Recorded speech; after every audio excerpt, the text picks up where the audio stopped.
I'm concerned because we know that innovation happens where there is diversity. That's just fact. If what's been happening continues to happen, companies should be worried for their place in the marketplace because they are actually killing their ability to be market leaders because you're market leaders when you're able to innovate. Welcome to the Tech Unlock podcast, where we demystify emerging technologies and give you the keys to unlock your successful tech career. I'm your host, Grace McJones. Let's unlock the future together. Welcome to a brand new episode of the Tech Unlock podcast. I am thrilled, over the moon, excited for my guest today. And I'm honestly so excited about what we're going to talk about. I have none other than Brenda Darden Wilkinson. Welcome to the podcast. Thank you so much. I am so excited to be here. So we have a lot to talk about today, and I feel like this is going to be a very great episode because we're talking about the future of tech careers, which I think is a very, very important topic. But before we can talk about the future, we need to talk about the present and what's happening. I saw a TechCrunch article recently that talked about how this year alone, in 2024, we've seen about 60,000 jobs being cut from the tech market from over 274 companies. And if you want to dig more into that, you can find out more on layoff.fyi. So it's no secret that tech is going through something. She's not the same girl that we knew pre-pandemic, No. And a lot of people, especially women, non-binary folks, are struggling to kind of see how they fit in this narrative. So from your perspective, what do you think about all the layoffs happening right now? Yeah, I mean, that is a great question. And I know it's on everybody's mind. So I'm so glad that you brought this up. I'm concerned, and I'm sure everybody that's listening is, I'm sure you are, about the impact of the latest tech layoffs. It's a repeat of last year, and I'm definitely concerned about its impact on the diversity of the tech workspace. We know that traditionally marginalized people are the last hired, which we had done a lot of work. We in the DEI space had done a lot of work over the last 10, 20 years to create this ramp for, the progress that we've seen. And we saw that, during the pandemic, women left the workforce in droves because of the triple impact on them of having to, adjust to whatever was happening within their workspace and whatever was happening in their children's schools, or if they were caregivers, et cetera. And then, tech came behind that with this range of layoffs. So I'm very, very concerned about it. And we all should be concerned about it. I feel like companies need to maintain their commitments. I've had, we're global. And so I was in India, and one of the companies that we were talking to asked me this question because they're sort of in a different space than the U.S. is in terms of their ascent into diversity, equity, inclusion, as it were. They're, still in a space where they're serious about it. And so they were saying, we're like geeked, and we're, I'm paraphrasing, and we're really wanting to do it. But, it's been said that when the U.S. sneezes, the whole world gets a cold, Right. We normally follow. So what do you think that we should do? And my comment to him, and my comment to companies that actually know better and are really trying to do better, but sort of under the covers, is stand your ground. I don't believe we have to do these layoffs. Now, I'm not in everybody's business, but we know these companies have had amazing margins. When they have new innovations, they invest for the long term. They're willing to take a loss to try out a new product for several years. They'll say, I'm taking a loss on this product for 2-3 years because in the future, I'm building for the future. It's going to be great. And we've seen them actually gain market share with that strategy. I'd like to see them do that same strategy with what people many times will say is their most important asset, which is their workforce. But that's not what you see when you see these layoffs. So I'm concerned because we know that innovation happens where there is diversity. That's just fact. That's just numbers. That's just old numbers. That's old data, right? Mm-hmm. And so if what's been happening continues to happen, companies should be worried for their place in the marketplace because they are actually killing their ability to be market leaders because you're market leaders when you're able to innovate. But now I'm also concerned about this diverse workforce that's feeling this impact. It's chilling to be in the industry that supposedly has all of this opportunity, and all of a sudden there's this switch. And so, I'm sure we can talk more about this, but I'm a little concerned, and we want to talk about how do we help women and non-binary people of color, stay the course, because we need them in the tech workforce while we go through this crazy period that we're going through right now. That's a brilliant response, and there's so much to unpack from that. Listening in, I think obviously someone can say, okay, but the numbers are, like you said, doing well. Stocks are at an all-time high. Investors are, excited. I'm like, oh, layoffs, more money, more problems, but that's not our problem, Yeah. And so it's kind of hard to say, okay, the market is reacting in a different way than, what we're saying to stand your ground. What does it mean right now if, a tech leader is listening to stand their ground from a practical level? Because we can say this and, say like, okay, this is what you need to do. But when you have numbers and deadlines and, products to push out and, people to help, grow within the company, it's a lot during this time. So when you say stand your ground, when it comes to still championing, DEI, what does that mean in a practical sense? In a practical sense, it says, companies like to say that they're data driven. What data are you driven by? As you mentioned, they're driven by fear of their stockholders, right? Yep. And how did the stockholders get that feeling? From history, right? Any bad habit has to be addressed with a new, better habit. And so I feel like what companies are afraid of their stockholders, and I'm not trying to be flip here. I know that they have a part to play, but they've been trained to like it when the job market is poor. And I don't know. I'm not a, economist. That doesn't make sense to me. And when you have companies that, historically have said, this is how we're going to treat our workers right. We're going to train them. We're going to give them great benefits. We've seen them be successful. But for some reason, the trend is to follow those who do the cutting. I felt like last year it was monkey see, monkey do. The first set of folks cut, and everybody's like, here's my opportunity. I'm going to do what they're doing. Doesn't have to necessarily make sense. And so what I'm saying with stand your ground is, just because they're doing it doesn't mean you got to do it. And if you really don't need to lay off your workers, why are you laying them off? If you don't really need to take words away because there's like 2 or 3 raiders, corporate DEI raiders out there rattling their saber, do you have to go under your desk and hide out and go, what could happen to me if, and stand your ground? I mean, it's like we were trained when we were kids. You have to stand up to the bullies. And what we're seeing is a bullying across the board around diversity. We see women's rights being taken away. We see, all of this progress generally happens. It's backlash, right? Exactly. So it's an indication we were making progress.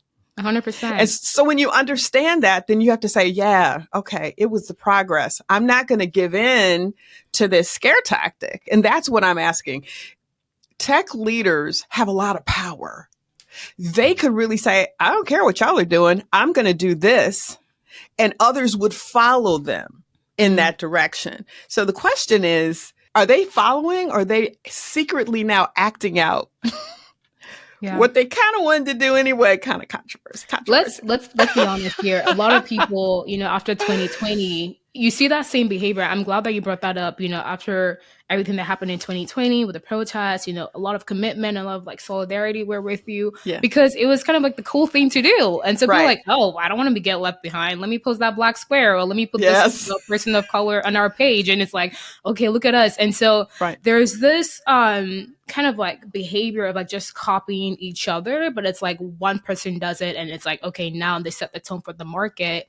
And I'm glad you brought, talking about, diversity, equity, and inclusion, because that's something that has been so polarizing in the past 2 years, not just from the tech landscape, but from also the government landscape, especially if you live within the US, right? Like you mentioned, a lot of rights being revoked, laws, being, looked at, and, people getting sued for having, funds, VC funds for people of color. Like, it's like, what is going on? To your point, that is backlash of all the progress we made and people not being happy. And obviously the economy not being the best. People are like, okay, what can we do that wouldn't hurt us, that can maybe change this? And they came for that progress. So in your opinion, do you think DEI has DIED?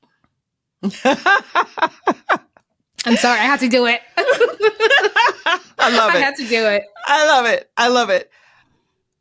Man, I have so many thoughts. I mean, we need to talk a lot. We need to talk a lot. Let's get talk through, because I do believe that the way we did things 5 years ago can't be the same way we do things now. Right. And so there has to be a genuine change in our thought process. Like, we can't just say, we're going to do this campaign, do the solo blog post and have this one speaker, and people are just like, what does this really mean, honestly? Right. And you talked about data, and I love that, but I feel like for people who are doing this work, there has to be a change in how we approach this, because a lot has changed so quickly in the last 3 years. So I really want to hear your thoughts about this. So the first thing I want to say is, it's interesting how some company leaders have amnesia. I had a company leader say to me, we figured this out. We've got pay parity. We did all this. We did all that, and, talking to me as a DEI organization leader, our organization has been very instrumental in a lot of the changes. And that's not patting ourselves on the back. That's what we're for, right? We shouldn't be around if we weren't making a difference. And it's like, all of a sudden, because they had the nudging, so many nudgings, right? The Me Too movement, the George Floyd murder, all of the work of nonprofits and social organizations that have been talking to companies about, these are the things that you should do, and then showing them data and giving them best practices. And from that pressure, they made some changes. And now that there's pressure on DEI, they're like, we don't need y'all anymore. We did this. We're fine. And it's like, are you? Did you forget that, right. First of all, you're not. Okay. Your numbers, your data is showing that you're not. Second of all, don't forget who brought you here. Right? We've seen people pulling money away from support. They're like, you guys aren't necessary anymore because we're fine. And we saw the Supreme Court model that, right? First with how they gutted the Voters' Rights Act. It's like, we're fine. Everybody's voting. We're like, do you take away stop signs and stop lights because people learn to stop at the corner? No, you need these things in place. So it's like, that's the first part of this. It's like, remember, this is a journey. And just like you innovate, like you said, innovate around your products. You're not selling the same product. You at least change the packaging. You improve it. Oreo cookies, the software. They're like, let's double stuff it this time. There's something that you change. The strategies around DEI have to change as well, because the needs, our population is changing. And so, DEI, we have to innovate as well, which is part of the reason why the companies we've helped need to invest in that innovation, right? So we can't keep coming to a well and expecting things to be done that we're not investing in. We don't do that on the business side. We make great investments where we want to get returns. And so if companies want to get returns, they've got to invest. I think the good news is that there are companies that get this. But they're, because I'll have company leaders come up to me and say, they'll start saying, I really like what you're doing, Brenda. And, let's talk. And I was like, why are you whispering? Why are you whispering? Say it with your chest. Say it with your chest. Oh my God. Yes, it's really great. Can we talk about that sometime? Like, that's such corporate behavior. I'm sorry.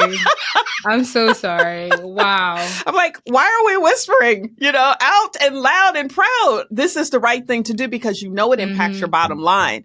I'm like, don't even. And the other thing is, we need to realize, because those numbers show that innovation comes from having those differences at the table, we have to be willing to say that this is why we're doing it, that we're not doing, this is not charity. If it's charity, it's charity for the companies. I'm being charitable to my company by Yep. doing that thing that feeds my bottom line, that makes sure that I'm sustainable and I have my customer base served well. And so it's like, let's be authentic. Let's tell the truth. And so that's the conversations that we're in. But it is trying because people are afraid. We do have these few folks that, because they've rattled this saber, they seem to be winning right now. But I believe, because I know companies are working, there are still companies that are working hard quietly to get this done, that eventually the pendulum will swing back. Yes. I'm just kind of sad that it's even necessary. Yes. And you bring up a good point because, recently I saw that the amazing organization Women Who Code had dissolved due to everything happening in the landscape. And it's just one of those things that, you know, other folks are like, okay, if I work in D&I within my company, like what's next? Like what's going to happen? Yeah. But something that you mentioned is innovation. We do that a lot within our product. How can we innovate within the DEI space? Because it's not a matter of talk, feelings, perception. It's more about like, okay, how are we reinventing ourselves? And you talked about data, but if folks are listening, I'm like, okay, what does being innovative mean when it comes Yeah. to DEI? What does that look like? Yeah. Well, I think let's talk about what we did wrong. I think we, and decidedly there was a good reason for this. We worried, many of us. I mean, we've been at this a long time, but people who like kind of sprung up and jumped into the chasm that was there, thought they just knew that the window was going to be closing soon. So we like jumped in, and they did a bunch of things really quickly, and nothing changes, nothing like sustainable that has to do with systemic issues changes with the dropper full. You can't have one training. You can't have people watch one video. It just doesn't work. And many times, your resistance to things, like even you go on a diet, you're like, the first week you're like, I'm in it.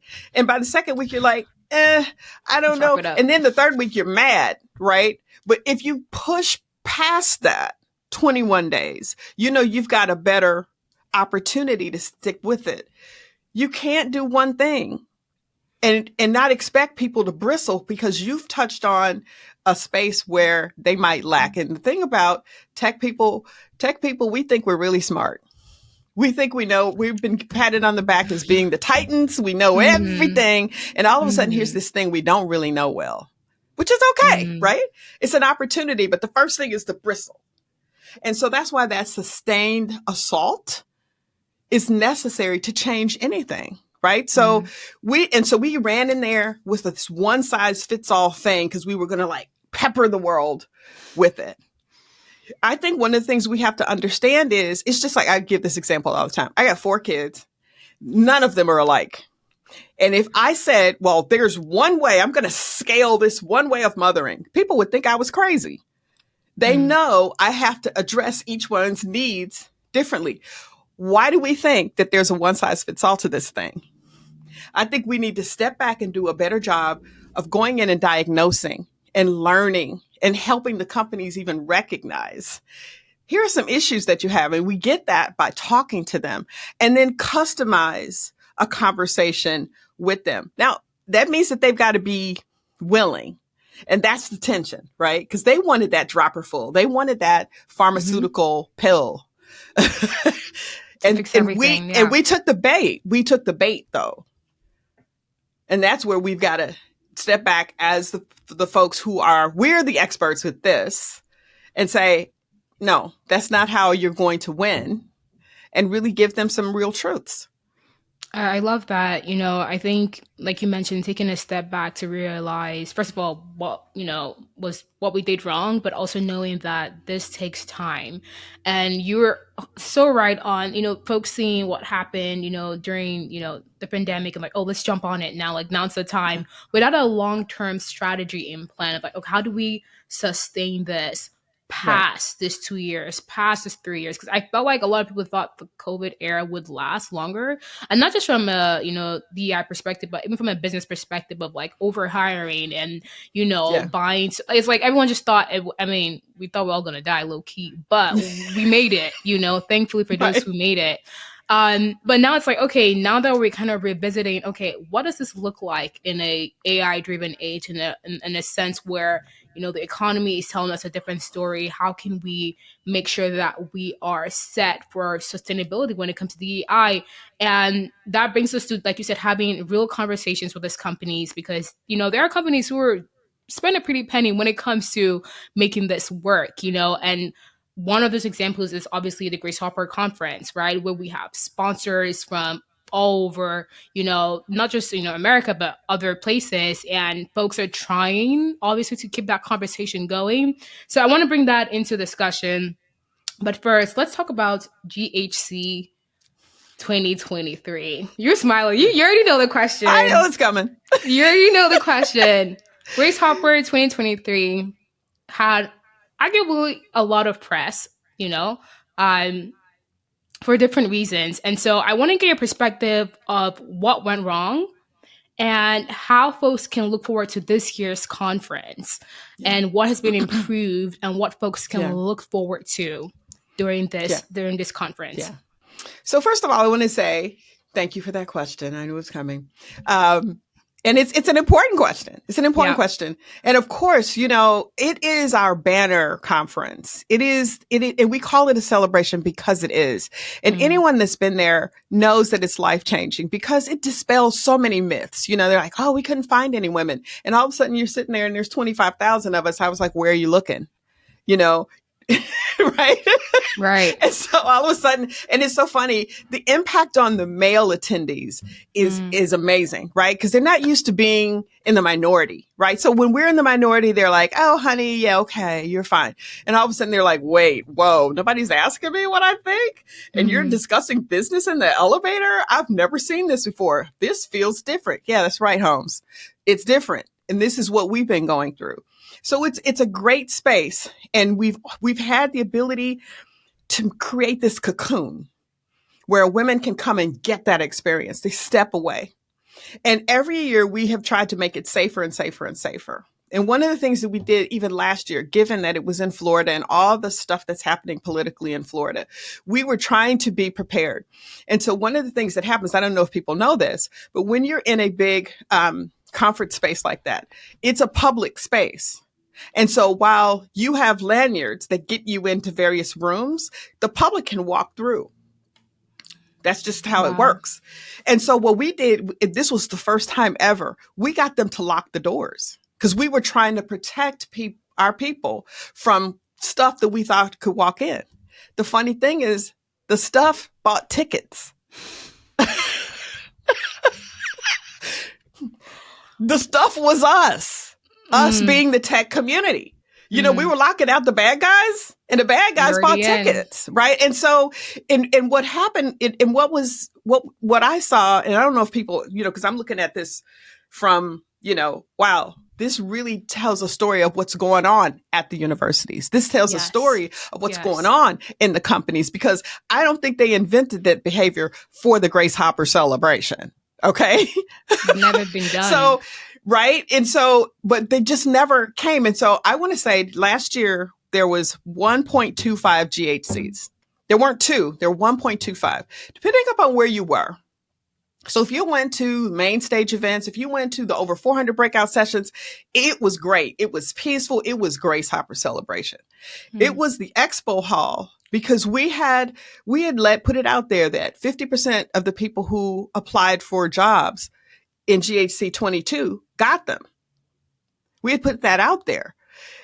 The other side is trying to use inclusion against us. They're like, oh, y'all inclusive? How about us? So they're like, we're going to come and get some of those jobs. And then also the pressure of the previous administration on H-1B visa folks, where they had the pressure to like, hurry up and get a job right now. They were in there like, I need a job right now. So you put all of that on top of the regular misogyny that exists out there, right? That we had been able to protect people from in here. It was bad. It was a shock. It was a shock. We were all shocked. So where we thought we had done everything to protect people like we always do, we didn't think of those things, right? We didn't think, the politics of outside came in. And so we learned a lot. And, we put all of that learning into making our conference better because we want to make sure that women still have a place to come and learn and network together and all the things that they've got to do to stay current, not only in today's kind of weird tech space, but in the future.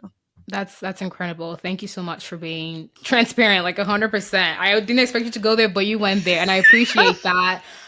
Because a lot of people, that last year was the first time I think I didn't go, and I hearing all about it, even from people who are not even in tech. Like I know it took over TikTok, and I'm like, who is this person? How do they know about? And so for whatever case it is, I'm glad that more people know about this conference now, and we've been looking forward to the conference, Right. but also to hear that you've learned from this experience, and also there were so many things that built up to that moment. It wasn't just one individual thing. The people were feeling pressure from every side. And obviously, it's not an excuse for that kind of behavior. No, Because it's some of not. the stuff that I saw, I was like, oh no, this is not it at all. But I'm glad that now that there's this kind of discussion of, okay, we're going to be obviously inclusive. We've learned from what has happened and making sure that we still have a safe environment for women to come, grow, learn, and connect with each other. And so this year it's in a different state, which is exciting. And I want you to share more about it in case people are thinking about it, haven't heard about it. Please give us some more information. Absolutely. Right. So this year it's in Philly. It's October 8th through 11th. And we're really excited because we are also doing more to integrate into the city of Philly,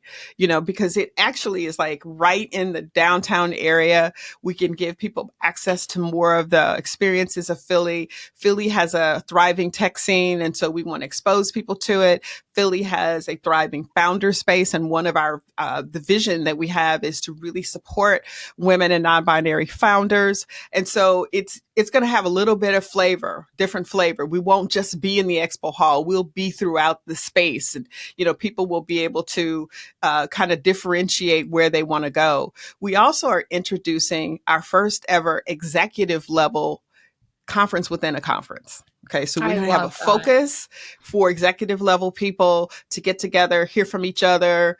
And this is sort of something that we're working on because we're planning to do this, in the future as its own separate conference, but we thought we would start there. And so, then we're going to have, experiences from tech tangential, or tech is in everything, right? So tech is in music, it's in entertainment, it's in art.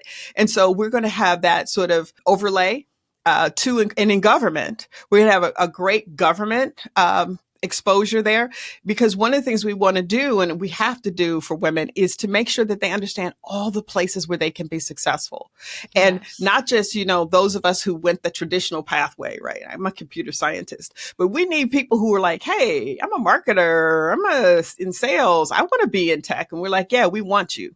I'm a linguist. Yeah, come on over. Right. And so we want to make sure that they can see that in the lives of people who are successfully making that happen. And of course, as usual, we're going to have awards, because one of the things we do is put amazing women on the stage and they tell their truth. And when I say that, I mean, I'm doing this. I am there. We lift them up, but we let them also tell their story. Like, yeah, here's how I struggled. And so if you're there right now, that's your struggle, hang in there, because you can get there too. Many times when we just talk about the wonderful things that we do, people go, that could never happen for me. And we want to bust those myths and say, you can get there too, right? So it's about being real. It's about creating exposure, having fun too, getting into all of the tech stuff. I'm nerd first, right? So all of that is there, and giving people the opportunity to have their voices heard as well. And by the way, we always listen. When we give our conferences, we're always listening to see, what do people want? What do they need? Because one of the things that I found about the pandemic, and you said it was over quicker, the impact of it, like we kind of tried to go back like it didn't happen, which I think was foolish. I think we should have learned more and stuck with that. Is people still are refiguring out what they really need, because they've tried to just go back. Companies have said, come back to the office, and we can have another conversation about that, because there's some things, right? And so that almost said, get over it.